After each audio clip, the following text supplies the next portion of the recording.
রক্তাক্ত শরীর নিয়ে লাশ দুটোর সামনে বসে আছি। লাশ দুটো আমার দিকে ভয়ানক দৃষ্টিতে তাকিয়ে আছে। মনে হয় যেন তারা আমায় আস্ত গিলে খাবে, কিন্তু ঘটেছে তার উল্টো।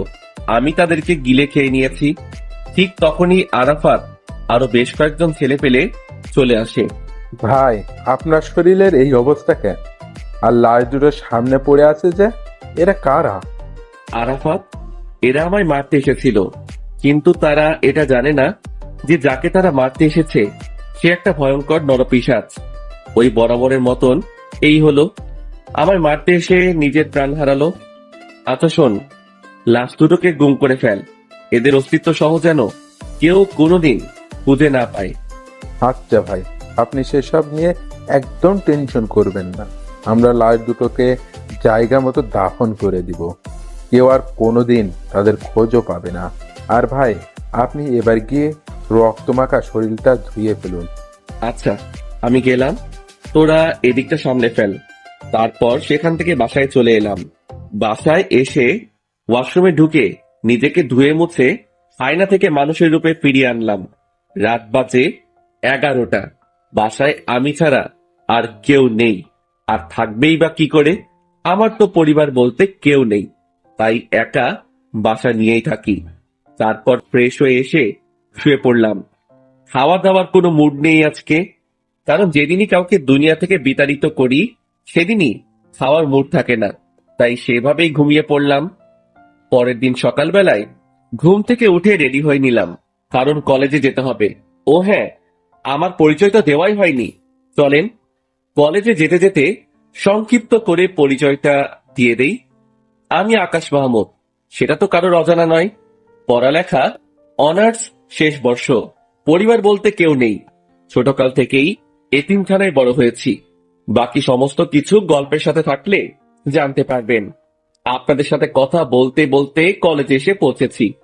আমি কলেজের গেট দিয়ে প্রবেশ করতেই সবাই আমাকে দেখে মাথা নিচু করে ফেলে, কারণ তারা সবাই আমাকে ভালো করে চিনে। যে কলেজে ঘাটতেরা কেউ যদি থাকে সেটা হলাম আমি, তাই ভয়ে কেউ কখনো লাগতে আসে না। আর আমি এই পুরো কলেজে নিজের হুকুমত চালাই। আমার মুখের উপরে কথা বলবে এমন কোনো বাপের বেটা জন্ম নেয়নি এই কলেজে। ঠিক তখনই আমার ক্লোজ ফ্রেন্ড মামুনের সাথে দেখা হয়। পুরো কলেজে এই মামুন এই মাত্র একজন ব্যক্তি যে কিনা আমার সবচাইতে কাছের মানুষ। তার সাথেই আমার সমস্ত উঠা বসা। কি রে আকাশ, কখন আসলি? এই তো একটু আগে। তুই? আমি মাত্র এসেছি। আচ্ছা, সকালের মেডিসিন নিয়েছিস এখনো? আরে না রে, ঘর থেকে বের হয়ে সোজা কলেজ এসেছি। তুই নিয়েছিস নাকি মেডিসিন?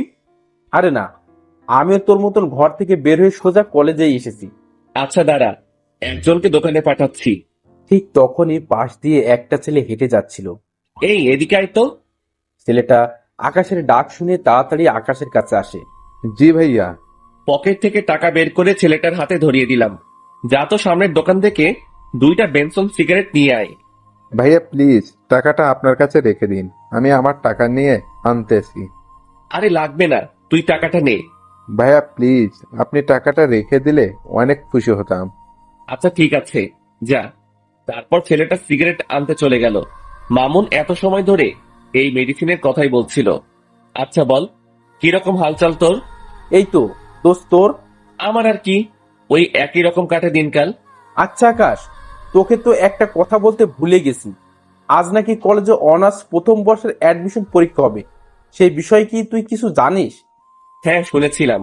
যাক, শুনলে তো ভালো, কারণ প্রথম সেকশনের অ্যাডমিশন হলে তো তোদেরকে কলেজের নিয়ম সম্পর্কে অনেক কিছু জানাতে হয়। সিনিয়রদেরকে রেসপেক্ট করার বিষয় সম্পর্কেও তাদেরকে অবগত করতে হয়। মামুন, তুই মনে হয় এখনো সেই পুরোনো দিনে পড়ে আছিস। শোন, তোকে একটা কথা বলি, কলেজে অ্যাডমিশন নিলেই বাকিদের মুখে আমাদের সম্পর্কে জেনে যাবে তারা। নিজেদের নাম ডাক ঢোল বাজিয়ে ওদেরকে জানানোর কোনো প্রয়োজন নেই। হ্যাঁ ঠিক বলেছিস। আসলে জিনিসটা আমার মাথায় ঘুরপাক খাচ্ছিল, কারণ গতবার নেতা মুজিবের ছোট ভাই এইসব নিয়ে কত ঝামেলাই না করলো। থাক, বাদ দে এখন ওসব কথা। ছোট ভাই সিগারেট নিয়ে এসেছে। এই যে ভাইয়া, আপনাদের সিগারেট। ধন্যবাদ ভাইয়া তোকে। আচ্ছা, কোনো সমস্যা হচ্ছে তোর কলেজে? ভাইয়া, একটা ছেলের সাথে একটা কথা নিয়ে বাড়াবাড়ি হয়েছে। সে আমাকে মারার হুমকি দিছিল। কোন ডিপার্টমেন্টের সে? আমাদের ডিপার্টমেন্টের। এখন সোজা গিয়ে ওরে বলবি আকাশ ভাই তোরে ডাকতেছে, ওরে সাথে নিয়ে তুই সহ এখানে আসবি। আচ্ছা ভাইয়া। আমি আর মামুন বসে বসে আড্ডা দিচ্ছি। একটু পর ছেলেটা তার ডিপার্টমেন্টের ছেলেটাকে সঙ্গে করে নিয়ে আসে আমার কাছে। ছেলেটা মাথা নিচু করে দাঁড়ায় আছে। কিরে, তুই নাকি ওরে মারবি বলে হুমকি দিছিস? ছেলেটা চুপচাপ দাঁড়িয়ে আছে আকাশের সামনে। কিরে, কথা বলস না কেন? আমি যে তোকে কিছু জিজ্ঞেস করেছি সেটা কি তোর কানে যায় নাই? ভাই হ্যাঁ দিছিলাম হুমকি। ছেলেটার কথা শুনে রাগ উঠে গেল। আমি কলেজে থাকতে একজন আরেকজনকে মারার হুমকি দেয়, রাগটা আর কন্ট্রোল করতে পারলাম না। ফাঁস করে একটা থাপ্পড় বসাই দিলাম ছেলেটার গালে। আজকের পর ওইসব চিন্তা মাথা থেকে ঝেড়ে ফেল। এই ছেলে আমার ছোট ভাইয়ের মতন, ওরে মারা তো দূরের কথা, ওসব নিয়েও যদি ভাবিস তাহলে সোজা উপরের টিকিট কাইটটা হাতে ধরাই দিব।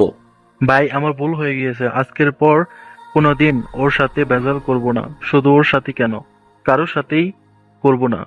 হয়েছে, যা এবার ক্লাসে যা। আর ভাইয়া শোন, এই ছেলে যদি নেক্সট টাইম কোনো ধরনের কোনো কিছু করে তাহলে সোজা আইসা আমার বলবি। শুধু সে না, পুরো কলেজের কেউ যদি তোর সাথে আইসা কোনো সমস্যা করে আমারে জানাবি। আর নে এই টাকাটা, বলে ছেলেটার হাতে একটা 100 টাকার নোট গুজে দিলাম। তুই আরেকদিন সিগারেট খাওয়াস, কিন্তু আজ যদি তোরে টাকা না দেই সেটা এক ধরনের ঘুষ হয়ে যাবে। তাই টাকাটা দিয়ে দিলাম, যা এবার মন দিয়ে ক্লাস কর। আচ্ছা ভাইয়া। ছেলেটা চলে গেল। আমি আর মামুন আবার কথা বলায় ব্যস্ত হয়ে গেলাম। আজও ক্লাস করব না। আমরা প্রায় সময় ক্লাস না করে দুজন কলেজের বাহিরে বসে আড্ডা দেই। দুজন মিলে আড্ডা দিচ্ছিলাম। ঠিক তখনই কলেজের ফার্স্ট ইয়ার অ্যাডমিশনের জন্য মানুষ আসা শুরু হয়ে গেল। সবাই নিজের গার্ডিয়ান নিয়ে এসেছে। অ্যাডমিশনের ইয়া লম্বা ফ্রি ইয়ার লেগে গেছে প্রিন্সিপালের রুমের বাহিরে। সবাই কিন্তু অনলাইনেই অ্যাপ্লাই করেছে, কিন্তু আজ আসার কারণ হলো প্রথম দিনের ফর্মালিটিস পূরণ করা। প্রিন্সিপালই আজকে সবাইকে দেখা করতে বলেছে। আমরা তাদের দিকে খেয়াল না করে নিজেদের মতন আড্ডা দিচ্ছি। আড্ডা দিতে দিতে হঠাৎই নজর পড়লো একটা মেয়ের দিকে, যে কিনা ধবধবে একটা সাদা জামা পরিধান করে গুটি গুটি পায়ে হেঁটে প্রিন্সিপালের রুমের সামনে গিয়ে দাঁড়ালো, যেখানে সবাই দাঁড়িয়ে অপেক্ষা করছে প্রিন্সিপালের সাথে দেখা করার জন্য। মেয়েটাকে দেখে আমার ধ্যান তার দিকে আটকে গিয়েছে। কিরে, এই মেয়েটাকে তো আগে কখনো কলেজে দেখিনি। নতুন বর্ষে হয়তো অ্যাডমিশন নিতে এসেছে সে, কিন্তু তার গার্ডিয়ান কোথায়? সবাই নিজের গার্ডিয়ান নিয়ে এসেছে, কিন্তু সে একাই কেন এলো? হাজারটা প্রশ্ন ঘুরপাক খাচ্ছে মেয়েটাকে নিয়ে। তখনই মামুন আমায় ধাক্কা দিল হাত দিয়ে। কিরে, কোন দুনিয়ায় হারিয়ে গেলি? দোস্ত, দেখ তো মেয়েটাকে। হ্যাঁ সুন্দর আছে রে মামা। শুধু কি সুন্দর নাকি, আমার কাছে তো হুড়পড়ি লাগছে। এই এই ওয়েট, আকাশ কিরে মামা, তুই এসব কি বলছিস? তোর মুখে তো আগে কোনদিন কোনো মেয়ের প্রশংসা করতে শুনিনি। কাহিনীটা কিরে? আরে সেসব কিছু না। আর তাছাড়া সুন্দর মানুষ তো সুন্দর বলে প্রশংসা করবে না তো কি করব? মামা, আমায় কাহিনী শিখাতেই শোনা। পানি আমিও গুলে খেতে পারি। দূর বেটা। আচ্ছা ছাড় এখন সব কথা। আচ্ছা যা ছেড়ে দিলাম, কিন্তু একটা কথা না বললেই নয়, যে মেয়েটাকে কিন্তু তোর সাথে হেব্বি মানাবে। সত্যি বলছিস? হ্যাঁ। তাহলে ধরে নে এটাই তোর ভাবি। এই তো মামা, এতদিন পর লাইন এসেছিস। চল তো মেয়েটার কাছে। তারপর মামুনকে নিয়ে মেয়েটার কাছে চলে গেলাম। এই যে তুমি একা কেন? আর তোমার মা বাবা কই? আসলে আমি তো শহরে নতুন উঠেছি কাজিনের বাসায়। আমার মা বাবা তো এখানে থাকে না, তাই একাই এসেছি। আচ্ছা ঠিক আছে। এই মামুন, তুই ওকে সবার আগে স্যারের রুমে ঢোকার ব্যবস্থা কর। বামন আকাশের কথা মতন সেই মেয়েটাকে সবার আগে স্যারের সাথে দেখা করতে পাঠিয়ে দিল। আর তারা দুজন এই বাহিরে দাঁড়িয়ে আছে। কিন্তু হঠাৎ এই প্রিন্সিপালের রুম থেকে চেঁচামেচির আওয়াজ কানে আসে। আর তার একটু পরে সেই মেয়েটা কান্না করতে করতে বেরিয়ে আসে। আকাশ মেয়েটাকে কান্না করতে দেখে অবাক হয়ে যায় আর বলে, এই মেয়ে, কান্না করছো কেন? আসলে স্যার আমায় ঝাড়ি দিয়ে বের করে দিয়েছে, মা বাবা নিয়ে না আসায়। কি? এই মামুন চল তো। এই মেয়ে, তুমি চলো আমার সাথে। কোনো কথা বলা ছাড়াই মেয়েটার হাত চেপে ধরে তাকে নিয়ে প্রিন্সিপাল স্যারের রুমে ঢুকে পড়লাম। প্রিন্সিপাল স্যার আমায় দেখে বলল, কি হয়েছে আকাশ, হঠাৎ এমন তেড়ে ফুড়ে আমার রুমে প্রবেশ করলে যে? স্যার, এই মেয়েটাকে ঝাড়ি কেন দিছেন আপনি? মেয়েটা তার মা বাবা নিয়ে আসেনি তাই? ওর সমস্ত কিছু ওকে করেন, ওর গার্জিয়ান আমি। আকাশ, কি সব বলছো তুমি? কি কথা একবার বললে কানে শুনতে পান না মনে হয়? না কানের পর্দা পরিষ্কার করার ব্যবস্থা করব? আকাশ, তুমি এমন বেয়াদবের মতো আচরণ কেন করছো? প্রিন্সিপালের কথাটা শুনে মেজাজ খারাপ হয়ে গেল। আর আমার একবার মেজাজ খারাপ বা রাগ উঠলে শরীর নিজের কন্ট্রোলের বাহিরে চলে যায়। হুট করে গিয়ে প্রিন্সিপালের কলার চেপে ধরলাম। এই বেটা স্যার, এই বেশ সমস্ত কিছু ওকে কর, না হয় তোকেই আমি ওকে করে দিব। মনে রাখবি, এই মেয়ে আমার কিছু লাগে। আকাশের কথা শুনে প্রিন্সিপাল স্যার ঘাবড়ে যান। আর তার থেকে বড় কথা, আকাশের রাগ দেখে মেয়েটা আকাশের হাত হয়ে পিছন থেকে চেপে ধরে। আচ্ছা আচ্ছা, করছি আমি। প্লিজ তুমি আমার কলারটা ছেড়ে দাও। ঠিক আছে, আজকের মতন বেঁচে গেলি। তবে হ্যাঁ, একটা কথা, মেয়েটার যাতে কোনো রকমের সমস্যা না হয় এই কলেজে, তাহলে কিন্তু বেয়াদবির লিমিট আমি পার করে দিব। না না, মেয়েটার কোনো সমস্যা হবে না কলেজে। মেয়েটাও আকাশকে ছেড়ে দেয়। হ্যাঁ, চললাম আমি। আর এই নে, তোমার নামটা কি জানো? আমার নাম দিয়া। মাশাআল্লাহ, অনেক সুন্দর নাম। তোমার সমস্ত কিছু স্যার ওকে করে দিবে। তুমি কাজ শেষ করে একটু বাহিরে এসে দেখা করো আমার সাথে। আচ্ছা। আমি আর মামুন বাহিরে চলে আসলাম। তার একটু পরই মেয়েটা কাজ শেষ করে বাহিরে আসলো। তাকে ইশারা করে আমার কাছে আসতে বললাম। সে আমার কাছে আসতে কেমন যেন একটা পাগল করা স্মেল নাকে ভেসে আসলো। সাথে সাথে মেয়েটাকে টান দিয়ে নিজের কাছে নিয়ে আসলাম আর হুট করে তার কপালে একটা চুমু এঁকে দিলাম। এই দৃশ্য দেখে মেয়েটা আর মামুন দুজনেই হা করে তাকিয়ে আছে আমার দিকে। আমি আর মামুন বাহিরে চলে আসলাম। তার একটু পরই মেয়েটা কাজ শেষ করে বাহিরে আসলো। তাকে ইশারা করে আমার কাছে আসতে বললাম। সে আমার কাছে আসতে কেমন যেন একটা পাগল করা স্মেল নাকে ভেসে আসলো। সাথে সাথে মেয়েটাকে টান দিয়ে নিজের কাছে নিয়ে আসলাম আর হুট করে তার কপালে একটা চুমু এঁকে দিলাম। এই দৃশ্য দেখে মেয়েটা আর মামুন দুজনেই হা করে তাকিয়ে আছে আমার দিকে। লজ্জায় পড়ে গেলাম দুজনের সামনে। আরে আকাশ, টেনশন নিস না, আমি কিছুই দেখিনি। মামুনের কথা না হয় বাদ দিলাম, কিন্তু মেয়েটাকে কি বলবো এখন আমি? তাও কিছু তো একটা বলতে হবে। আসলে দিয়া সরি, আমি কোনো একটা মোহে পড়ে গিয়েছিলাম। দিয়া আকাশের কথার কোনো উত্তর না দিয়ে চুপচাপ দাঁড়িয়ে আছে। দিয়া, তুমি কি রাগ করলে? না, রাগ করিনি। তাহলে ঠিক আছে, দেখে আমার কাছে বসো। দিয়া আমার কথা মতন আমার কাছে এসে বসলো। আমার ভিতরে কিছু একটা প্রবল গতিতে দৌড়াদৌড়ি করছে, কিন্তু কি সেটা বুঝে উঠতে পারছি না। তবে ভিতরে যত কিছুই হোক না কেন, উপরে আমি পুরোপুরি ফিট। আচ্ছা দিয়া, তোমার বাসা কোথায়? আমার বাসা গ্রামে। আমি পড়াশোনার জন্য আমার এক আত্মীয়ের বাসায় উঠেছি। ও, যাক ভালো। তবে শোনো, কলেজে কোনো ঝামেলা হলে আমায় জানাবে, না হয় আমার নাম বললে সব ঝামেলা মিটে যাবে। কিন্তু তুমি আমার নাম জানো তো? জি জানি, আপনার নাম আকাশ। প্রিন্সিপাল স্যার তখন আপনার নাম বলায় জেনেছি। হ্যাঁ, আমার নাম আকাশ। আচ্ছা, স্যার কবে থেকে কলেজে আসতে বলেছে? আগামীকাল থেকে। ঠিক আছে, সময় মতো চলে এসো। আর আমার নাম্বারটা দিচ্ছি, কোনো সময় দরকার হলে তোমায় ফোন করো। আচ্ছা, এবার কি আমি যাব? হ্যাঁ, যাও। মেয়েটা আমার থেকে নাম্বারটা নিয়ে সোজা চলে গেল।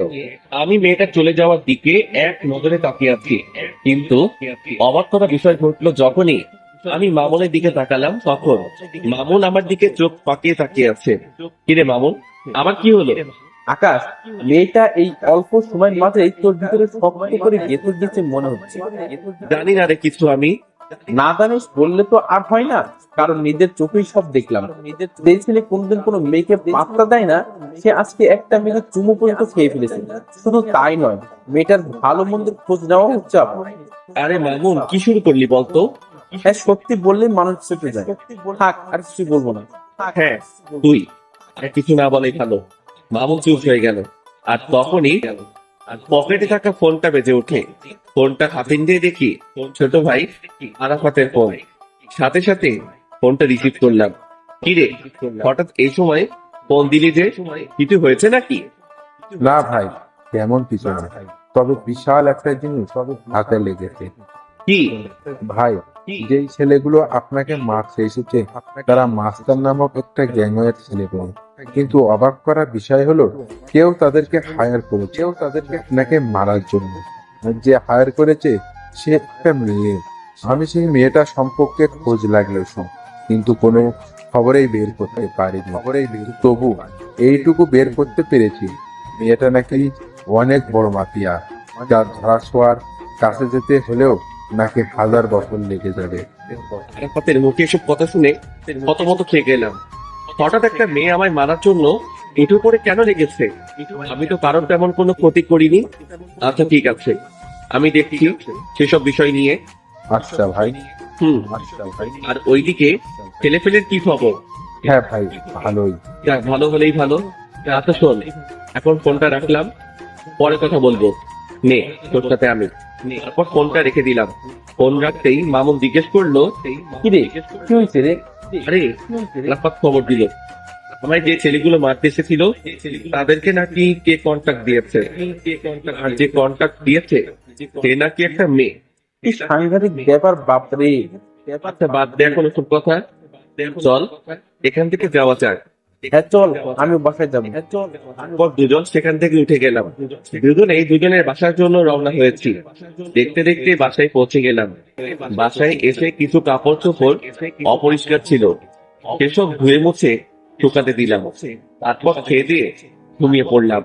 বিকেল বেলায় ঘুম থেকে উঠে কাপড়গুলো এনে লন্ড্রিতে পাঠিয়ে দিলাম। এমন টুকিটাকি কাজ করতে করতে দিনটা কেটে গেল।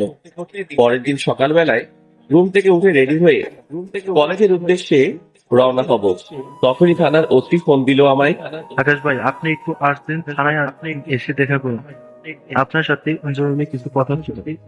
আচ্ছা স্যার, আজকে কলেজ শেষ, তাই আবার বাসায় ঢুকে ব্যাগটা রেখে ঘন্টার তালা দিয়ে বের হয়ে গেলাম।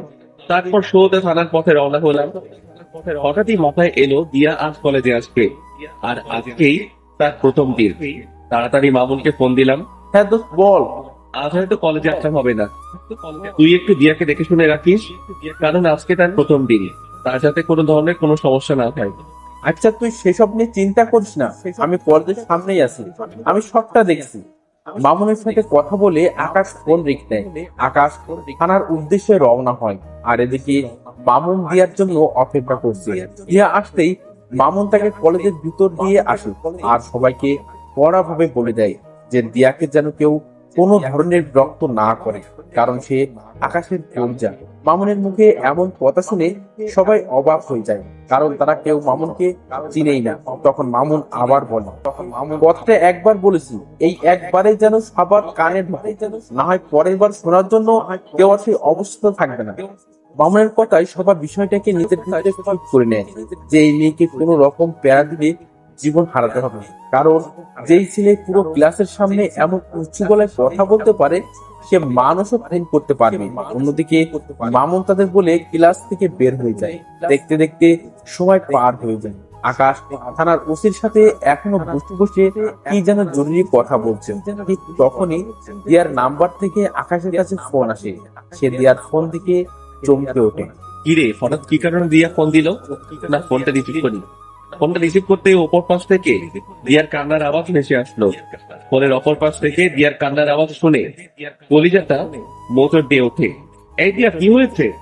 আপনি কোথায়? তাড়াতাড়ি কলেজে আসেন, আমার আপনাকে প্রয়োজন। আচ্ছা আসছি, কিন্তু কি হয়েছে সেটা তো বলবে। ব্রেকের সময় আমি কলেজ থেকে একটু বের হয়েছিলাম, তখনই হুট করে কোথা থেকে যেন একটা ছেলে আসে আর আমার সাথে অসভ্যতামি শুরু করে। শুধু তাই নয়, সেখানে একটা ছেলে আমার অন্যায় টান দিয়ে ধরে বলে আমার শরীর নাকি তার চাই। দিয়ার মুখে এই সমস্ত কথা শুনে পায়ের রক্ত মাথায় উঠে যায়। সাথে সাথে মতির সামনে থেকে উঠে হাঁটা দিলাম। আকাশ ভাই, কোথায় যাচ্ছেন আপনি? আকাশ ভাই, তার আমার একটা জরুরি কাজ পড়ে গেছে, আমি আপনার সাথে পরে কথা বলবো এই বিষয়ে। সাথে সাথে মতি স্যারের সেখান থেকে বের হয়ে জলদি কলেজের উদ্দেশ্যে রওনা হলাম। আর যেতে যেতে মামুনকে ফোন দিলাম। হ্যালো মামুন। আরে আকাশ, আমি এখনই তোকে ফোন দিতাম। দিয়াকে নাকি কিছু ছেলে উত্তপ্ত করছে কলেজের বাইরে। তো তুই কোথায় ছিলি? আরে তুই তো জানিস, এই যে তুই কলেজে না থাকলে আমার ভালো লাগে না, তাই আমি দিয়াকে তার ক্লাসে ঢুকে দিয়ে সবাইকে তার বিষয়ে বলে দিয়েছি। পরে আমি কলেজ থেকে বের হয়ে যাই, আর কলেজ থেকে বের হওয়ার আগে একটা ছোট ভাইকে বলেও দিয়েছে স্ত্রী, যাতে করে দিয়ার কোনো সমস্যা না হয়। আর সেই আমাকে ফোন দিয়ে সেই সব ছেলের কথা বলবো। আচ্ছা, তুই যেখানে আছিস না কেন তাড়াতাড়ি কলেজে আয়, আমিও আসছি। তারপর ফোনটা রেখে দিয়ে সোজা কলেজে পৌঁছাতে দেখি মামুনও গাড়ি থেকে নামছে মাত্র। তাড়াতাড়ি গাড়ি থেকে নেমে মামুনকে নিয়ে কলেজের ভিতরে চলে গেলাম। ঠিক তখনই মামুনের ঠিক করা সেই ছোট্ট ভাইটা এসে বলল, ভাইয়া, ছেলেগুলো নাকি আপুর সাথে অনেক অসভ্যতম করেছে। তুই চিনিস সেই ছেলেগুলোকে? আসলে ভাইয়া, আমি তখন সেখানে ছিলাম না, তাই তাদেরকে দেখিনি। আচ্ছা, দিয়া কোথায়? ওই যে ভাইয়া, দিয়া আপু প্রিন্সিপালের রুমে বসে কান্না করছে। আমি এবং প্রিন্সিপাল স্যার অনেকবার আপুকে জিজ্ঞাসা করেছি ছেলেগুলোর ব্যাপারে, কিন্তু আপু কোনো কিছু বলছে না, শুধু বসে বসে কান্না করছেন। মাথার রক্ত পুরো টকবক করছে। তাড়াতাড়ি প্রিন্সিপাল স্যারের রুমে চলে গেলাম। সেখানে গিয়ে দেখি দিয়া বসে বসে কান্না করছে। সে আমাকে দেখতে পেয়ে দৌড়ে এসে আমায় জড়িয়ে ধরে ফুপিয়ে কান্না করে দিল। এই দিয়া, প্লিজ শান্ত হও, আমি এসে গেছি। তুমি কি ওই ছেলেগুলোকে চিনো? দিয়া ফুপাতে ফুপাতে আকাশকে বলে, না, আমি চিনি না। আচ্ছা, শুধু এইটুকু বলো যে ছেলেগুলো তোমার সাথে অমনটা করে কোন দিকে গিয়েছে? তারা আমার সাথে অসভ্যতামি করে কলেজের ভেতরেই ঢুকেছে। দিয়ার কথা শুনে বুঝতে বাকি রইল না যে ছেলেগুলো আমার কলেজের এই ছেলে পেলে। দিয়া, তুমি তাদেরকে দেখলে চিনতে পারবে তো? হ্যাঁ। এই মামুন, কলেজের গেটটা আটকে দিয়ে আয়। আর দিয়া, তুমি আমার সাথে চলো। দিয়াকে সাথে নিয়ে প্রতিটা ক্লাসের ছেলে পেলেকে দেখাতে লাগলাম। পুরো কলেজের ক্লাস করা বন্ধ হয়ে গিয়েছে আমার জন্য। দিয়াকে সাথে নিয়ে সমস্ত সেকশন ঘুরতে লাগলাম। ঘুরতে ঘুরতে অনার্স দ্বিতীয় বর্ষের কক্ষে ঢুকতে দিয়া আমাকে আঙ্গুল দিয়ে দেখিয়ে দিল ওই যে ছেলেপেলেগুলো। নিজেকে আর কন্ট্রোল করতে পারলাম না, সাথে সাথে গিয়ে সব কয়টা ছেলেপেলেকে কলার ধরে ক্লাসরুমের বাহিরে নিয়ে আসলাম। মামুন দুইটাকে ধরে নিয়ে এসেছে। আমি নিচ থেকে আসার সময় কাঠের একটা টুকরো নিয়ে উঠেছিলাম হাতে করে, সেটা দিয়ে এলোপাতাড়ি মারতে শুরু করলাম সব কয়টা ছেলেকে। সারা কলেজ পুরো থমকে গিয়েছে আমার মাইক দেখে। মারতে মারতে ছেলেগুলোকে আধমরা করে ফেলেছি। সব কয়টার হাত মুখ ফেটে রক্ত পড়ছে, কিন্তু আমার রাগ যেন কোনোভাবে থামছে না। আমি মেরেই চলেছি ছেলেগুলোকে, আর অন্যদিকে ছেলেগুলো সারের মতন চেঁচাচ্ছে আর মাপ যাচ্ছে। ভাই, আমাদের ভুল হয়ে গিয়েছিল। তোদের গুণের গুষ্টি মারি বলে ড্রাম করে এক বাড়ি দিয়ে একটাকে বেহুশ বানিয়ে ফেললাম। আর ঠিক সেই সময় কলেজের স্যাররা এসে পিছন থেকে আমায় চাপতে জড়িয়ে ধরলো আর বলতে লাগলো, আকাশ, প্লিজ তুমি ছেড়ে দাও ছেলেগুলোকে। কে শুনে কার কথা? আমার কলিজায় তারা আঘাত করেছে, তাদেরকে তো আজকে আমি ছাড়ছি না। আমার মায়ের রেশ এখনো মিটেনি, কিন্তু স্যাররা আমায় পেঁচিয়ে ধরায় আমি আর মারতে পারছি না। তাই এক ঝাটকা দিয়ে স্যারদের থেকে নিজেকে ছাড়িয়ে নিলাম। তারপর আবার মারতে শুরু করলাম। সবাই আমার রাগ দেখে ভয় কাতর হয়ে আছে। স্যাররাও আমায় আটকাতে না পেরে ভয়ে আমার থেকে দূরে সরে যায়। আর ঠিক সেই সময় দিয়া এসে সবার সামনে আমাকে জড়িয়ে ধরে, আর আমি সাথে সাথে শান্ত হয়ে যাই। স্যাররা সবাই দিয়ার কাণ্ড দেখে অবাক হয়ে তাকিয়ে আছে দিয়ার দিকে, যে কে এই মেয়ে। দিয়া আকাশকে কিনা আমরা অনেকেই মিলে থামাতে পারলাম না, আর সেখানে এই মেয়েটাকে ধরা মাত্রই সে সমস্ত রাগ মাটিতে ফেলে দিল। কেউ যেন কিছু বুঝে উঠতে পারছে না, সবাই অবাক দৃষ্টিতে দিয়ার দিকে তাকিয়ে আছে। তখনই দিয়া বলে ওঠে, এই আকাশ, আপনি প্লিজ শান্ত হন আর ওদেরকে ছেড়ে দিন, না হয়তো মরে যাবে ওরা। আচ্ছা ঠিক আছে, যাও, ছেড়ে দিলাম। কিন্তু সবাইকে একটা জিনিস জানানোর আছে। সবাইকে আজকে একটা কথা ক্লিয়ারলি বলে দিচ্ছি, আজকের পর যদি দিয়ার দিকে কেউ যদি আঙুল তুলে তাকিয়েছিস, তাহলে তার অবস্থা কিন্তু খুব ভয়াবহ হবে। আর স্যার, আপনারা এই জানোয়ারগুলোকে কি করবেন করেন। আকাশ, দেখো ছেলেগুলো যা করছে অনেক জঘন্য কাজ করেছে, তাই তাদেরকে আমরা কলেজ থেকে বের করে দিব। আর তুমি দয়া করে নিজের রাগকে একটু দমানোর ট্রাই করো।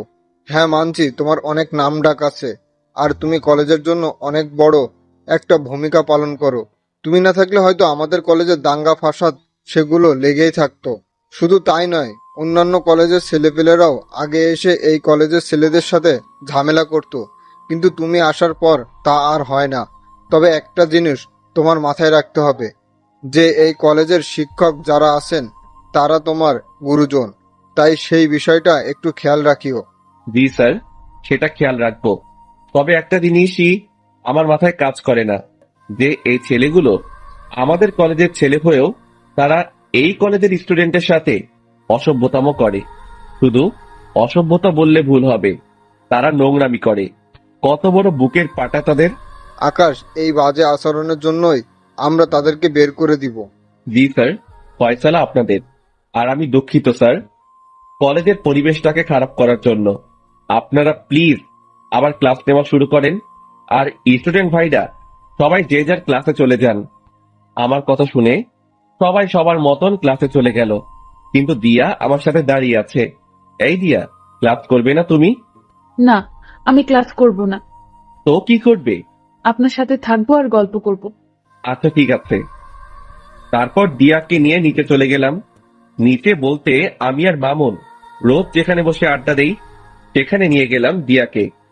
দিয়া আমার কাঁধে মাথা রেখে চুপচাপ আমার পাশে বসে আছে। আমার ভিতরে কেমন যেন এক ধরনের তুফান বইছে। একটু আগে দিয়ার জন্য ছেলেগুলোকে কি মারতাই না মারলাম, নিজেকে প্রেমিক পুরুষ মনে হচ্ছে। তবে যাই হই হব, আগে মেডিসিন খেয়ে নেই। মামুন, সিগারেট দে তো, থাকলে একটা। এখন সিগারেট খাবি তুই? হ্যাঁ, কোনো সমস্যা? না, এই নে সিগারেট, আর আমি একটু আসছি। মামুন পকেট থেকে সিগারেট বের করে দিয়ে কোথায় জানি গেল, আর আমি সেটা হাতে নিয়ে জ্বালিয়ে টানতে শুরু করলাম। কিন্তু হঠাৎই লক্ষ্য করলাম দিয়া আমার ঘাড়ে নিজের উষ্ণ ঠোঁটের জোড়া দিয়ে স্পর্শ করছে। দিয়ার এমন আচরণ দেখে কাঁপাকাঁপি শুরু হয়ে গেল আমার, কারণ এই জীবনের প্রথম কেউ আমার শরীরে স্পর্শ করেছে। সে এবার আমার কাঁপুনি আরো বাড়িয়ে দিল। সে এবার আমার ঘাড়ে চুমু খাওয়া আরম্ভ করে। দিয়া, কি করছো? আপনার সিগারেটের ধোঁয়ায় আমার অনেক সমস্যা হচ্ছে, তাই সমস্যা দূর করতে আমি ওই কাজ করছি। মানে কি দিয়া? মানে হলো আপনার ওই সিগারেটের ধোঁয়া আমাকে যন্ত্রণা দিচ্ছে, তাই আমি সেই যন্ত্রণা থেকে মুক্তি পেতে আপনার ঘাড়ে স্পর্শ করছি। এতে করে আপনার শরীরের স্মেলটা নাকে আসছে, আর সিগারেটের ধোঁয়াটা তার মতন হাওয়ায় ভেসে ভেসে চলে যাচ্ছে। দিয়ার কথা শুনে হা হয়ে গেলাম। মেয়েটা সত্যি আসলে আস্ত একটা পাগলি। তাড়াতাড়ি সিগারেটটা হাত থেকে ফেলে দিয়ে দু হাত দিয়ে তাকে জড়িয়ে ধরলাম। সেও আমায় জড়িয়ে ধরেছে নিজের হাত দুটো দিয়ে। তারপর তাকে জড়িয়ে ধরে তার ঠোঁট জোড়াগুলো নিজের করে নিলাম। তৎক্ষণাৎ মনে পড়ল আমি কলেজের গণ্ডিতে দাঁড়িয়ে আছি। সাথে সাথে দিয়াকে ছেড়ে দিলাম। আর ঠিক সেই সময় মামুন আমাদের দিকেই আসে। কিরে, কোথায় গিয়েছিলি? আরে, বাইরে গিয়েছিলাম একটু। আচ্ছা শোন না, নতুন যারা অ্যাডমিশন নিয়েছে সেখান থেকে একটা মেয়েকে আমার বেশ ভালো লেগেছে রে। এই যে দেখ, দূর থেকে মেয়েটার একটা ছবি তুলে এনেছি। কই দেখি, দেখা। মামুন ফোনটা এগিয়ে দিয়ে সেই মেয়েটাকে দেখাচ্ছে। বাহ, মাশাআল্লাহ, সুন্দর তো মেয়েটা। দোস্ত, এখন কি করবো বলতো? কি করবি আর? ভালো লাগলে প্রপোজ করবি। কি বলছিস এসব? তো কি করবি তুই? তোর কি অন্য কোনো প্ল্যান আছে নাকি? আরে না না, দূর। তাহলে যেটা বলেছি সেটাই কর। আর তবে আগে একটু ভালো করে দেখে শুনে নে, পরে গিয়ে প্রপোজ করিস। আর দরকার হয় দিয়া তোকে সাহায্য করবে এই বিষয়ে। আমাকে তো দেখালেন না মেয়েটাকে, তাহলে কিভাবে সাহায্য করব? আচ্ছা নাও, দেখো তুমি। মামুন ফোনটা এগিয়ে দিয়ে মেয়েটার পিকটা দিয়াকে দেখালো। সে মেয়েটাকে দেখে থতমত খেয়ে যায়, আর আকাশ জিনিসটা লক্ষ্য করে। কি হয়েছে দিয়া? না না, কিছু না। তো মুখের বুলি বন্ধ হয়ে গেল কেন? কই মুখের বলি বন্ধ হয়েছে আমার? আমার তো দিব্যি কথা বলছে। আচ্ছা, তাহলে বলো মেয়েটা কেমন দেখতে, আর মামুনের সাথে মানাবে কিনা? মোটামুটি সুন্দরী, আর মামুন ভাইয়ের সাথে মানাবে বলতে রং ঠং দেখে তো মনে হচ্ছে মানাবে, কিন্তু পরে কি হয় কে জানে। পরে কি হবে মানে বুঝলাম না। আরে আমি বলতে চেয়েছি যে মেয়েটার কোনো রিলেশন টিলেশন আছে কিনা সেসব নিয়ে জেনে শুনে এগোতে। ও হ্যাঁ, মামুন তুই সেসব বিষয় জেনে এগোবি। আচ্ছা। আচ্ছা চল এবার উঠা যাক। আর দিয়া, এবার বাসার দিকে যাওয়া দরকার। হ্যাঁ, আমিও চলে যাব। ঠিক আছে চলো, তোমায় গাড়িতে উঠিয়ে দিয়ে আসছি। তারপর দিয়াকে গাড়িতে উঠিয়ে দিয়ে আমি বাসায় চলে আসলাম। মামুনও চলে গেল। আমি গাড়ি থেকে নামতেই দেখি বাসার সামনে কয়েকজন ছেলে পেলে দাঁড়িয়ে আছে। ছেলেগুলোকে দেখে মনের মধ্যে একটা বাড়ি খেলো। কিরে, ছেলেগুলো কারা? না, গিয়ে দেখি। আর একটু সামনে যেতেই দেখতে পেলাম আরাফাত ঘরের দরজায় বসে আছে। সে আমাকে দেখতে পেয়ে উঠে দাঁড়িয়ে গেল। কিরে, হঠাৎ তুই এখানে? আর ছেলে পেলেগুলো কে? ভাই, একটা জিনিস দেখাতে এসেছি আপনাকে। আর ছেলেগুলো আমাদের দলেরই ছেলেপিলে, কিছুদিন আগে আমাদের গ্রুপে জয়েন হয়েছে। ও আচ্ছা, কি দেখাবি দেখি দেখা।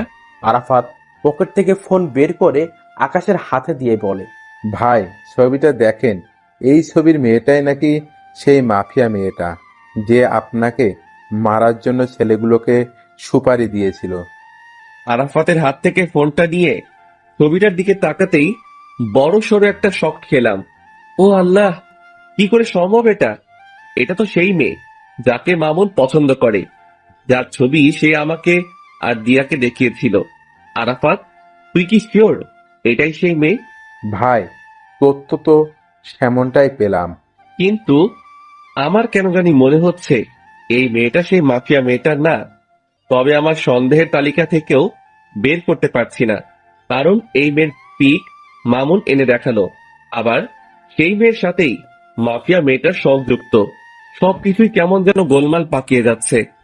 আচ্ছা আরাফাত, তুই না বলেছিলি যে সেই মাফিয়া মেয়েটার ধারে কাছে যাওয়াও সম্ভব না, কিন্তু এখন তোরা এত সহজে এই মেয়েটার পিক পেলি কোথায়? হ্যাঁ আমি বলেছিলাম, কিন্তু ভাই খবরই তো এই মেয়ের পিকে দিল। ভালো করে দেখ, কোনো ভুল মেয়ের পিক দিয়েছে কিনা। ভাই সেটা কি করে সম্ভব যে আমাদের জন্য সব সময় কাজ করে, যে আমাদেরকে সব সময় সমস্ত রকমের তথ্য দেয়, সেই মানুষটা আশা করি আমাদেরকে ভুল ইনফরমেশন দিবে না। তাও ঠিক বলেছিস। আচ্ছা ঠিক আছে, মেয়েটার বিষয়টা আমি দেখছি, কারণ মেয়েটা আমার চোখের সামনেই চলাচল করে বা করতে হবে। ওকে ভাই। আরাফাতরা চলে গেল, কিন্তু আমার ভিতরে এখনো সেই জিনিসটা ঘুরপাক খাচ্ছে। যে আরাফাত, যার ছবি দেখালো, সেই মেয়েটাই কি সেই মাফিয়া? না, এর উত্তর আমার জানা নেই। তবে একটা জিনিস বলতে পারি, যে এই মেয়েটাই যদি সেই মাফিয়া হয় তাহলে মামুনকে সতর্ক করতে হবে আমার, কিন্তু সে না কোনো আবার ভুল বুঝে বসে। দূর, কিছুই যেন ভাবতে পারছি না আর। যা হবে পরে দেখা যাবে, আগে নিজের মাথা ঠান্ডা করি। তারপর বাসায় ঢুকে বিছানায় গা এলিয়ে দিলাম, সাথে সাথে ঘুম চলে আসে। গোসল, খাওয়া দাওয়া সমস্ত কিছুই রসাতলে গিয়েছে। এক ঘুমে বিকাল হয়ে গেল। ঘুম থেকে উঠে ফ্রেশ হয়ে নিলাম, তারপর গায়ে শার্ট লাগিয়ে বাসা থেকে বের হয়ে গেলাম। আর বের হওয়ার সময় মামুনকে ফোন দিয়ে পার্কে আসতে বললাম। তারপর আমি বাসা থেকে বের হয়ে সোজা পার্কে চলে গেলাম। সেখানে গিয়ে দেখি মামুন আগে থেকেই হাজির। কি রে, তুই কখন এলি? আরে একটু আগেই আসলাম। আচ্ছা মামুন, তোর যে মেয়েটাকে ভালো লেগেছে তার সম্পর্কে কিছু জানিস কি? আরে না, তেমন কিছু জানি না, তবে তার নাম আর তার বিষয়ে টুকটাকি কিছু জানতে পেরেছি। মেয়েটার নাম হলো হাহা, আর সে নাকি অনেক চুপচাপ স্বভাবের একটা মানুষ। কোনো ছেলের সাথে নাকি সে মিশে না, আর তার এই জিনিসটাই আমার সবচাইতে বেশি ভালো লেগেছে। তার নামটা যেমন সুন্দর, তার চাল চলনও তেমন সুন্দর। আমার যে করেই হোক ফাগে চাই, ওকে আমি নিজের বউ বানাবো। মামুনের কথা শুনে কিছু বলার মতন ভাষা খুঁজে পাচ্ছি না, কারণ ওর বিষয়ে যা জানি তা মামুনকে বললে তার মন খারাপ হয়ে যাবে। আর তাছাড়া সে আমায় ভুলও বুঝতে পারে, যে তার ভালো আমার সহ্য হয় না। না, ওকে এখন কিচ্ছুই বলা যাবে না, কারণ এখনো পুরোপুরি শিওর না যে সেই মেয়েকে। আগে আরো পাকাপোক্ত ভাবে শিওর হয়ে নেই, পরে না হয় মামুনকে জানাবো। আচ্ছা শোন, যাই করিস না কেন ভেবে চিন্তে করবি। হ্যাঁ সেটা তো করবই। আচ্ছা চল, চা বা কফি কিছু খাওয়া যাক। হ্যাঁ চল। মামুনের সাথে একটা কফি শপে গেলাম। পরে সেখানে বসে কফি খেতে খেতে অনেকটা সময় আড্ডা দিলাম। পরে ঘরে চলে এসেছি। তারপর নিত্যদিনের ন্যায় সেদিনটাও কাটিয়ে দিলাম ঘরের মাঝে। পরের দিন সকালবেলা ঘুম থেকে উঠে কলেজে চলে গেলাম। আজ নিয়ত করেছি ক্লাস করব, তাই সেই মোতাবেক ব্যাগে বই নিয়ে কলেজে এসেছি। ঠিক তখনই মামুনের দেখানো সেই মেয়েটা আমার চোখের সামনে দিয়ে হেঁটে তার ক্লাসরুমে চলে গেল। আমি তার দিকে বাঁকা চোখে তাকিয়ে আছি, দেখছি কোন রকম কিছু চোখে পড়ে কিনা, কিন্তু কিছুই পড়ল না। তবে একটা জিনিস নোটিশে করেছি, মেয়েটা কেমন যেন স্বাভাবিক না। মানুষ হাঁটাচলা করলে আশেপাশে একটু হলেও দেখে, কিন্তু তার নজর ছিল একদম মাটির দিকে। মেয়েটাকে নিয়ে মনের ভিতরে একটা কৌতূহল জাগলো, তাকে নিয়েই ভাবছিলাম। ঠিক তখনই দিয়া এসে আমাকে হাতের আঙ্গুল দিয়ে খোঁচা দেয়। এই যে মশাই, কি করছেন? আর এত গভীর মনোযোগ দিয়ে কি ভাবছিলেন? আরে না, তেমন কিছু না। এমনি দাঁড়িয়ে আছি। আচ্ছা, তুমি কখন এলে? এই তো এক্ষুনি। আপনি? আমি একটু আগে এসেছি। আচ্ছা শোনো, তোমায় একটা দায়িত্ব দিলে সেটা পালন করতে পারবে? কি দায়িত্ব? তুমি মামুনের পছন্দ করা মেয়েটার দিকে নজর রাখো তো, যে সে কি করে বা তার আচার আচরণ কেমন।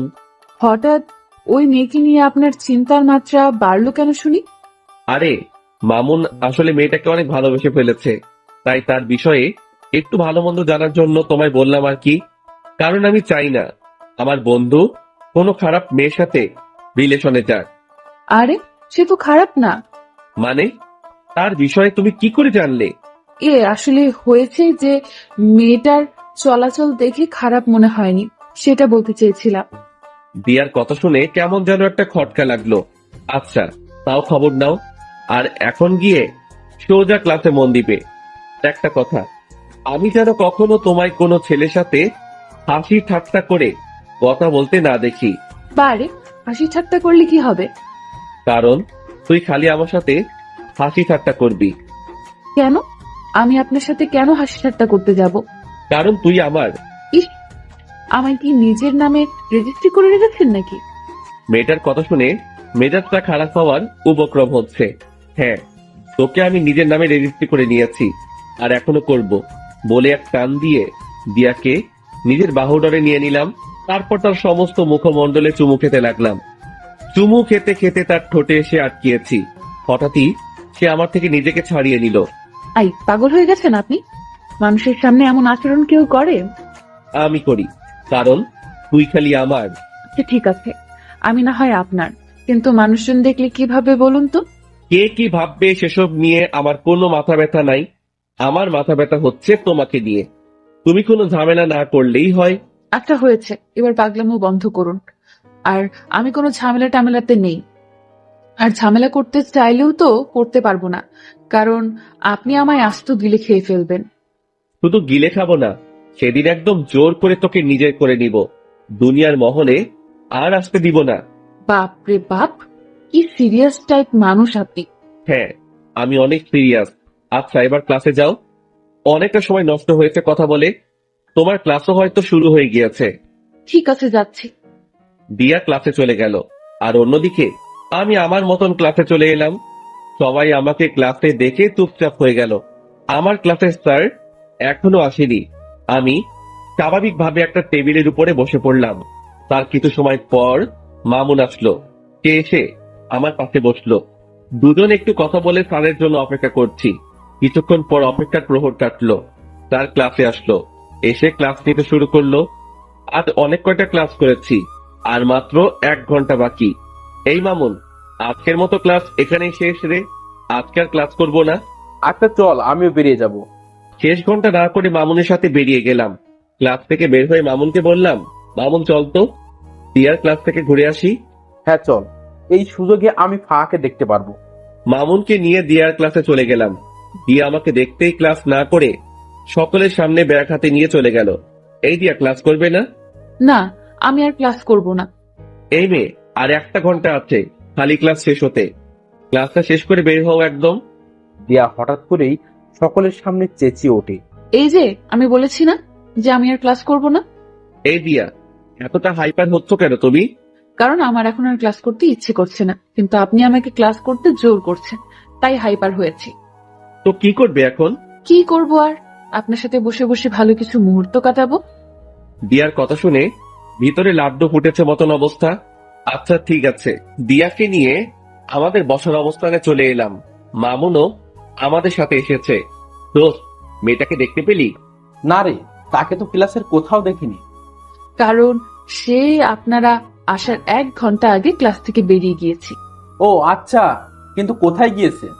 কে জানে কোথায় গিয়েছে, হয়তো বাসায় যাবে গেলে, না হয়তো কলেজেই থাকবে। কিন্তু তাকে তো আমরা কলেজের বাইরে দেখতে পাইনি। তাহলে হয়তো বাসায় চলে গিয়েছে। হ্যাঁ, সেটাই হবে হয়তো। মামুন ফাহাকে দেখতে না পেয়ে মন খারাপ করে ফেলে। আরে মামুন, তুই মন খারাপ করিস না। ভালোবাসার মানুষ কখনো এত সহজে ধরা দেয় না। দেখবি একসময় তুই ঠিকই তাকে নিজের করে পাবি। জানি না রে কি আছে কপালে, তবে মেয়েটা আমার কলিজার গেঁথে গিয়েছে। মামুনকে কি বলে সান্ত্বনা দিব জানি না, তবে মন থেকে খালি দোয়া এটাই করি যে সেই মেয়েটা যেন ভালো হয়। আর মামুনের সাথে যেন তার সমস্ত কিছুই সঠিকভাবে হয়। কিন্তু বর্তমানে মামুনের চেহারাটা পুরো আদার হয়ে আছে। ওকে সান্ত্বনা দেওয়ার মতন ভাষা খুঁজে পাচ্ছি না।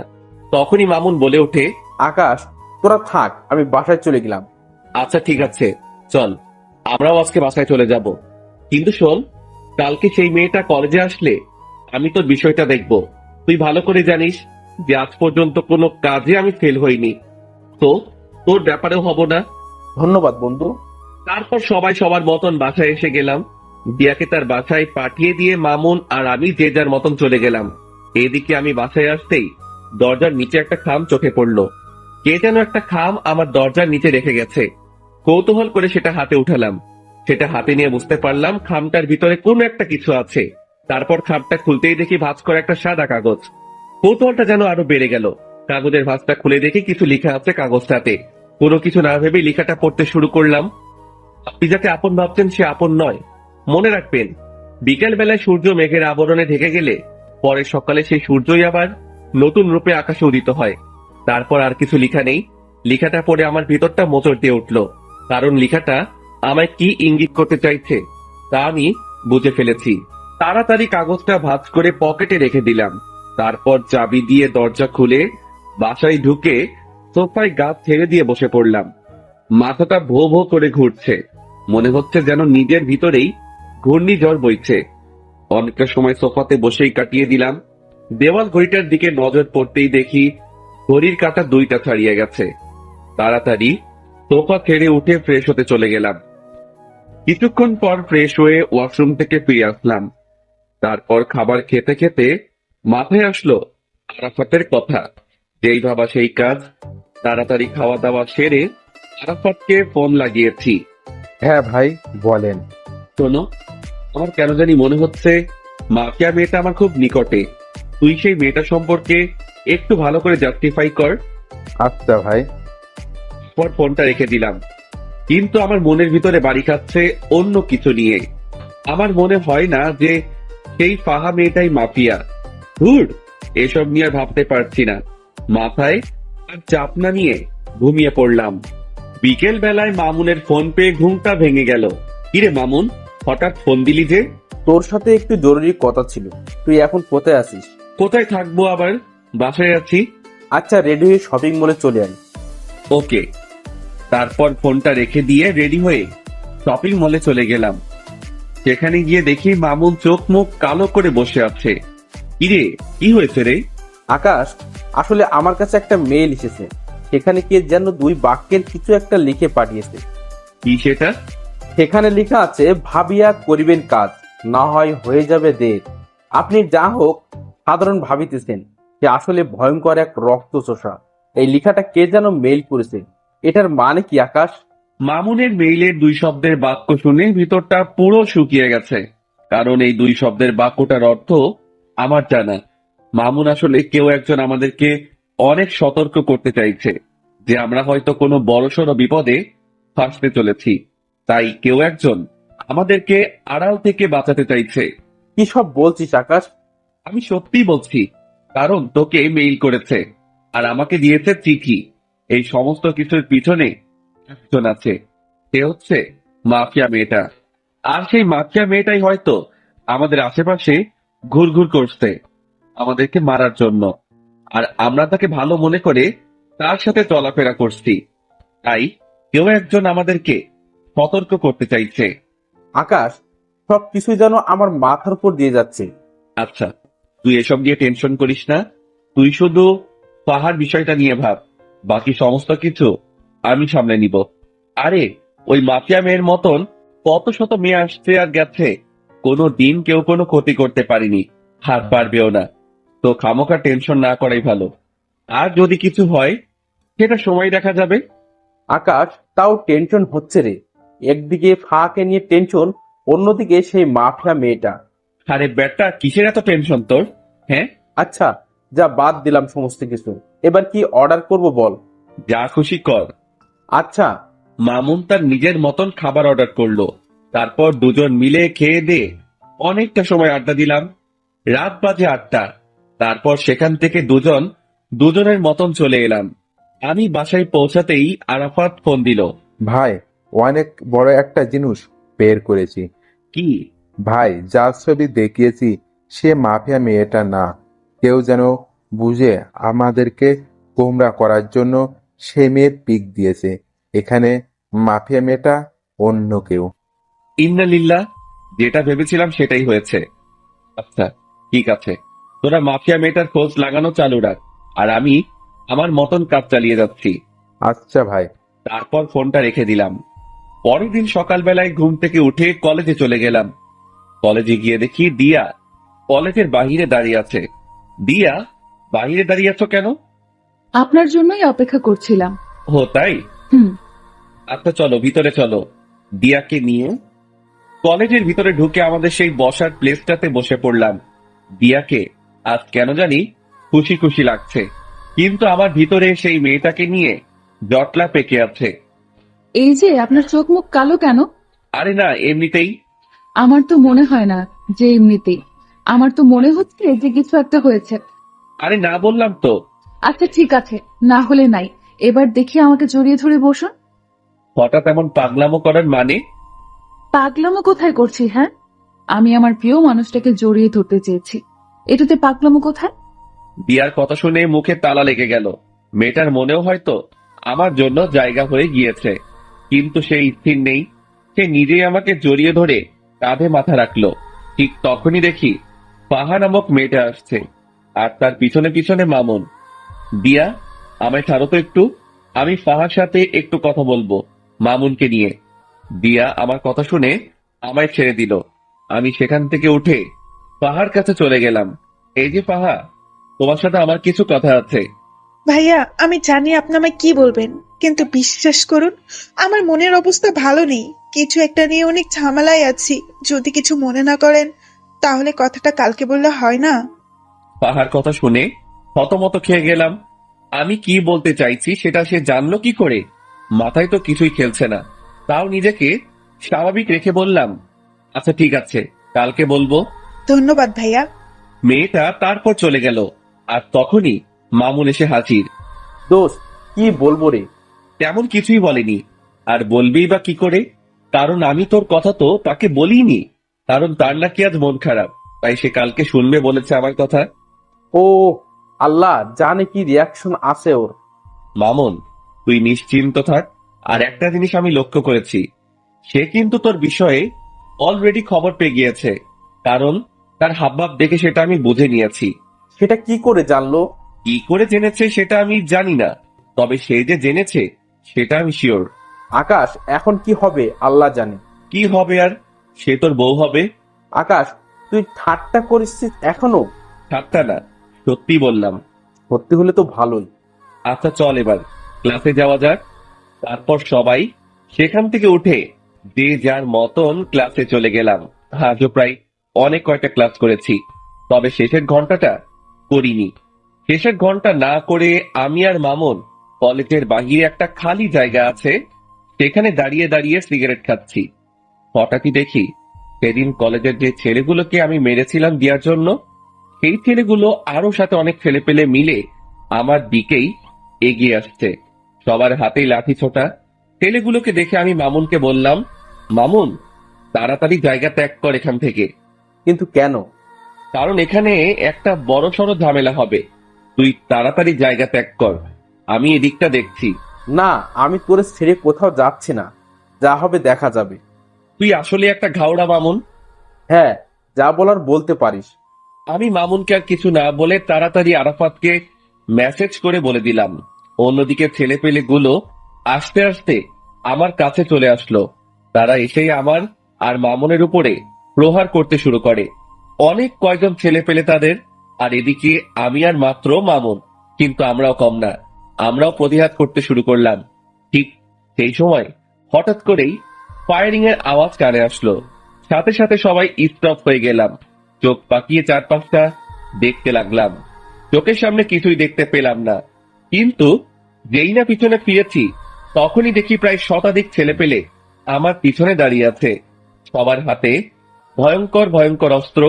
আমি তাদেরকে দেখে থতমত খেয়ে গেলাম, কারণ এত ছেলে পেলে তো আমার না। আর আমার হলেও আরাফাতকে তো দেখতে পাচ্ছি না?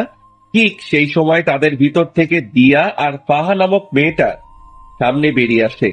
এই দৃশ্য দেখে পায়ের নিচ থেকে যেন মাটি সরে গিয়েছে আমার। কে এই দিয়া আর ফাহা? হয়ে সেই জায়গাটাতেই দাঁড়িয়ে আছি। অন্যদিকে দিয়া হাতে হকি স্টিক নিয়ে আমার দিকে এগিয়ে আসছে। দিয়ার কর্মকাণ্ড দেখে ভিতরটা যেন মরুভূমির মতন শুকিয়ে গেছে। দিয়া আকাশের দিকে এগিয়ে যাচ্ছে হাতে হকি স্টিক নিয়ে। দিয়ার কাণ্ড দেখে আকাশের 12টা অলরেডি বেজে গিয়েছে, কিন্তু তবুও সে নিজেকে স্ট্রং রাখার ট্রাই করেছে।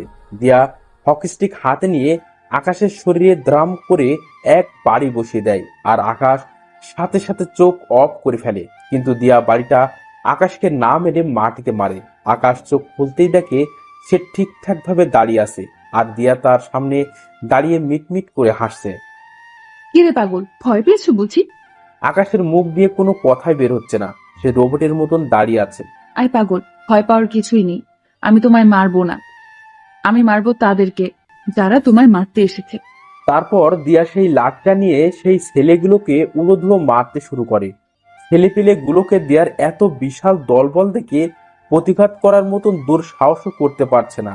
দিয়া সব কয়টা ছেলেকে মারতে মারতে তাদের অবস্থা 12টা বাজিয়ে দেয়। সব কয়টা ছেলে রক্তাক্ত অবস্থায় মাটিতে পড়ে আছে। দিয়া আজ যেন কোনো হিংস্র পশুর রূপ নিয়ে নিয়েছে। আর অন্যদিকে সবাই দিয়ার দিকে চোখ বড় বড় করে তাকিয়ে আছে, বিশেষ করে আকাশ, যে কিনা আগের দিয়ার সাথে এখনের দিয়াকে কোনোভাবেই মিলাতে পারছে না। সে শান্তশিষ্ট একটা মেয়ে হিসেবে দিয়াকে চিনত, আর সেই দিয়াই কিনা ভয়ঙ্কর রূপ নিয়ে সামনে চলে এলো। দিয়ার এমন রূপ দেখে তার মনের ভিতর খালি একটা জিনিস এই বাড়ি খাচ্ছে, যে এই দিয়া কে। আর ঠিক সেই সময় এই দিয়া ছেলেগুলোকে মেরে রক্তাক্ত অবস্থায় সে আকাশের সামনে দাঁড়ায়। অপরদিকে ঠিক একই সময়ে আকাশের ছেলেপিলে চলে আসে। তারপর ছেলেপিলেকে দেখে আকাশের বুকে একটু সাহস আসে, যদিও সে একা লড়াই করতে ভয় পায় না। কিন্তু এখানে তো লড়াই না, সে কারোর ভয়ঙ্কর রূপ দেখেছে। আকাশের নীরবতা দেখে দিয়া বলে ওঠে, কি হলো, এতটা ঘাবড়ে আছো কেন? দিয়া, কে তুমি? জানতে চাও কে আমি? হ্যাঁ। আমি সেই মাফিয়া, যেই কিনা তোমায় মারার জন্য লোক পাঠিয়েছিলাম।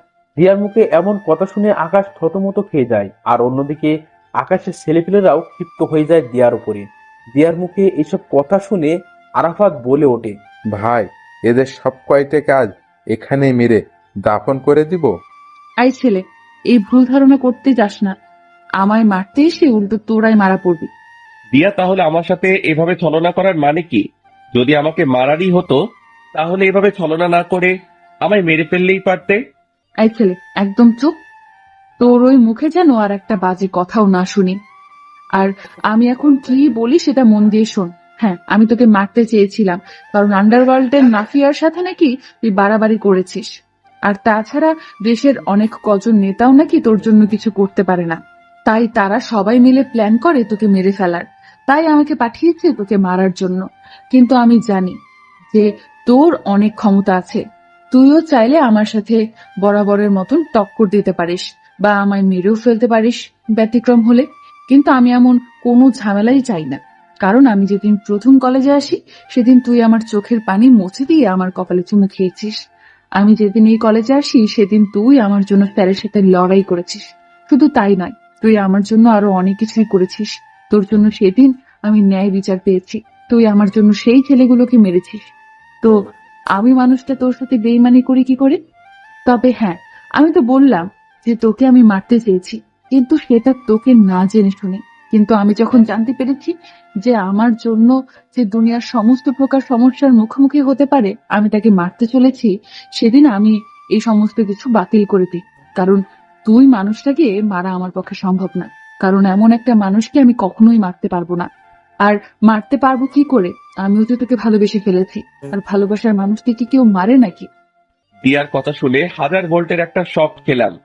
দিয়ার কথাগুলো শুনে যেন আমার সমস্ত শরীর পাথরের রূপ ধারণ করে নিয়েছে। এত বড় ঝাটকা আমি এই জীবনে প্রথম খেলাম। কি হলো, কথা বলছো না যে? দিয়া, তুমি কি সত্যি বলছো এসব? হ্যাঁ বাবা, আমি সত্যিই বলছি। আমি আমার কলিজার গায়ে কোনো দিনও হাত দিব না। দিয়ার কথা শুনে নিজেকে আর স্থির রাখতে পারলাম না। সাথে সাথে এক টান দিয়ে দিয়াকে নিজের বুকে নিয়ে নিলাম। টকটক করে জড়িয়ে ধরে রেখেছি দিয়াকে। দিয়াও আমার বুকে মাথা রেখে চুপটি করে পড়ে আছে বুকের মাঝে, আর অপরদিকে আমার চোখ জোড়া দিয়ে টুকটুক করে পানি পড়ছে। দিয়া আমার চোখ থেকে অশ্রু পড়তে দেখে বলে, আই আকাশ, প্লিজ কান্না করিও না। তুমি কান্না করলে আমার ভালো লাগবে বলো? দিয়া এটা তো সুখের কান্না। দিয়ার কথা শুনে সবাই অবাক হয়ে যায়। ঠিক তখনই ফাহা নামক মেয়েটা আকাশ আর দিয়ার দিকে এগিয়ে আসে আর বলে, ম্যাম, আমি একটা ভুল করে ফেলেছি। কি ভুল? ম্যাম, আমি আপনার অগোচরে একটা কাজ করেছি, যেটা হলো আমি যখন জানতে পারি আপনি যাকে মারতে এসেছেন সে এই লক্ষ্মী ভাইয়াটা, তখন আমি ওনাকে সতর্ক করার জন্য ওনার বাসায় কয়েকটা চিঠি দেই, যাতে করে তিনি সতর্ক হয়ে যায় আর আপনার হাত থেকে বেঁচে যায়। কিন্তু আমি জানতাম না যে আপনি ওনাকে ভালোবাসেন আর মারার প্ল্যান বাতিল করেছেন। কি তুই আমার লোক হয়ে ওর পক্ষ নিয়েছিস এতদিন? ম্যাম সরি, আসলে বিশ্বাস করুন ভাইয়াটা মানুষের ভালো করতে গিয়ে বড় বড় নেতাদের কাছে খারাপ হয়েছে। শুধু তাই নয়, ওনার জন্য এই কলেজে কোনো নারী ঘটিত সমস্যা হয় না। আমি যখন ওনার এইসব কর্মকাণ্ড সম্পর্কে জেনেছি বা দেখেছি, তখন তিনাকে আর সাপোর্ট না করে পারলাম না। ফাহাদ, তুই আমার সাথে বেইমানি করার ফলস্বরূপ মৃত্যু ডিজার্ভ করিস, কিন্তু এই জন্য তোকে মারলাম না বা বেঁচে গেলি। যে তুই যাই করিস না কেন, সবটাই আমার প্রিয় মানুষের জন্য করেছিস। ম্যাম প্লিজ, আপনি আমার উপরে রাগ করে থাকবেন না। না, তোর উপরে আমার কোনো রাগ নেই, কিন্তু একটা অর্ডার পালন করতে হবে আমার। কি সেটা ম্যাম? আমার কলিজার একজন বন্ধু আছে যার নাম মামুন। ওই যে ভাইটা দাঁড়িয়ে আছে, উনি তোকে ভালোবাসে। ম্যাম সেটা আমি আগেই জেনেছি। তাহলে আর দেরি কিসের? যা গিয়ে সবকিছু ঠিকঠাক করে নে। দিয়ার কথা শুনে ফাহা লজ্জায় লাল হয়ে আছে। এই যে লজ্জা পাওয়ার কিছুই নেই, যা বলেছি গিয়ে সেটা কর। আর আপনারা সবাই যে যার মতন চলে যান, যাদেরকে মেরেছি তারা এইভাবে পচে মরুক। আকাশ, তুমিও তোমার ছেলে পেলেকে চলে যেতে বলো। আচ্ছা, এই আরাফাত, তোরা সবাই চলে যা, তোদের সাথে আমার পরে কথা হবে। আচ্ছা ভাই। তারপর সবাই সবার মতন চলে যায়। আকাশের ছেলেপিলেরাও চলে যায়, আর অন্যদিকে দিয়ার কথা মতন তার লোকেরাও চলে যায়। আর এদিকে আকাশ দিয়াকে নিয়ে কলেজের ভিতরে প্রবেশ করে। তারপর তাদের বসার স্থানে গিয়ে দুজন মিলে বসে বসে গল্প করতে শুরু করে। এই যে আকাশ সাহেব, আমি না সরি, আপনাকে আমার সমস্ত সত্যি আগেই বলা উচিত ছিল। দিয়ার কথা শুনে আবারও হতমত খেয়ে গেলাম, কারণ মেয়েটা মিনিটে মিনিটে তার রূপ পরিবর্তন করছে। এই দিয়া, তুমি না একটু আগে আমায় তুই আর তুমি বলে ডাকছিলে, কিন্তু হঠাৎ করে আপনিতে চলে আসলে কেন? আরে বলেছি না যে আমি আপনার আগে সেই দিয়া হয়ে যাব, তাই আপনি করে বলছি। এই পাগলি মেয়ে, তার একদম কোনো দরকার নেই। হ্যাঁ, তুমি আগের মতন হয়ে যাও, কিন্তু তুমি বলেই ডাকো, কারণ তোমার মুখে আপনি থেকে তুমি শুনতেই বেশি ভালো লাগে। তাই বুঝি? তাই। আচ্ছা দিয়া, তোমার একটা কথা বলি। হ্যাঁ বলো। তুমি যে আমায় মারতে এসে মারলে না, এতে কি তোমার ক্ষতি করবে না ওরা, যারা তোমায় আমাকে মারার জন্য ঠিক করেছে? ইস, বললেই হলো নাকি? ওরা কি জানে যে আমার কলিজার কত পাওয়ার? ওরা কি জানে যে আমায় মারতে হলে তাদেরকে বিশাল একটা শক্তিশালী বটগাছ কাটতে হবে, যে বটগাছটা আমাকে ভালোবাসা দিয়ে বেষ্টন করে রেখেছে? দিয়ার কথা শুনে শরীরটা নাড়া দিয়ে উঠলো খুশিতে। দিয়া, সত্যি তোমাকে পেয়ে আমি অনেক খুশি। আমিও তোমাকে পেয়ে অনেক খুশি। দিয়া আর আকাশ কথা বলছে নিজেদের মতন। ঠিক সেই সময় মামুন আর ফাহা মিটমিট করে হাসতে হাসতে তাদের দিকে এগিয়ে আসে। কিরে বেটা মামুন, ফাহাকে পেয়ে আজ অনেক খুশি মনে হচ্ছে? হ্যাঁ রে দোস্ত, আজকে আমি অনেক খুশি। যাক, তোর খুশিতেই আমরা খুশি। আচ্ছা আয়, সবাই মিলে একসাথে বসে আড্ডা দেই। তারপর সবাই মিলে আড্ডা দিতে থাকে। এই আড্ডার মাঝেই কেটে গেল একটা বছর। আজ আকাশ আর মামুনের গ্রাজুয়েশন কমপ্লিট হয়েছে। দেয়ার ফাহা খুশিতে আত্মহারা যে তাদের প্রিয় মানুষগুলো গ্রাজুয়েশন কমপ্লিট করছে। ঠিক সেই জায়গাটাতেই বসেই আর সবাই মিলে আড্ডা দিচ্ছে। এই বসাতেই আকাশ আর মামুন তাদের প্রিয় মানুষকে বিয়ে করে নেওয়ার প্ল্যান সাজিয়ে ফেলে। আগামী সপ্তাহে তাদের বিয়ে। দুই বন্ধুই একই দিনে বিয়ে করবে। দেখতে দেখতে বিয়ের দিন চলে আসে। দিয়ার পরিবার থেকে তার মা আসে, যিনি কিনা দিয়ার পরিবার, তার পরিবার আর কেউ নেই। অপরদিকে ফাহার পরিবার থেকে তার মা আর মামা আসে বিয়েতে। তার পরিবারও অনেক ছোট। মামার বিয়ে হয়ে গেছে, তিনি বউ নিয়ে আলাদা থাকেন। আর ফাহার আম্মু একাই থাকেন। আগে ফাহাও একসাথে থাকতো, কিন্তু তাদের পরিবারের অবস্থা খারাপ হওয়ায় ফাহা দিয়ার সাথে যোগ দেয়। আর দিয়াও পরিবারের চালাতে এই পন্থা অবলম্বন করে।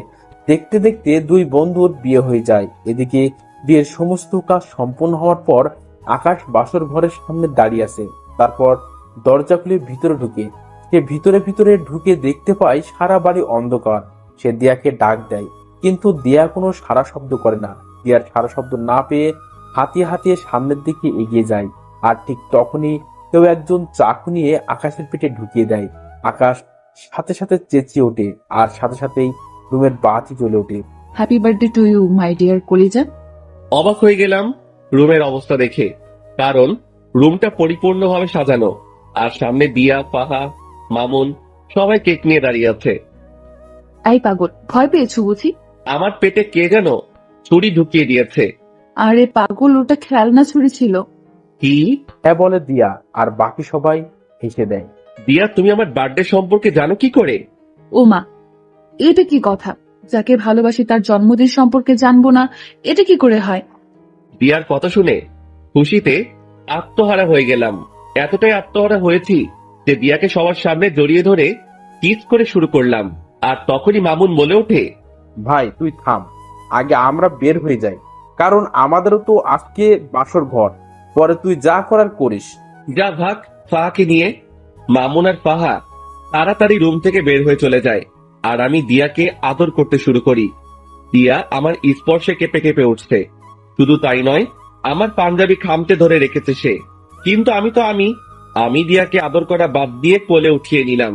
তারপর তাকে নিয়ে গিয়ে বিছানায় শুইয়ে দিলাম। দিয়া তো লজ্জায় শেষ।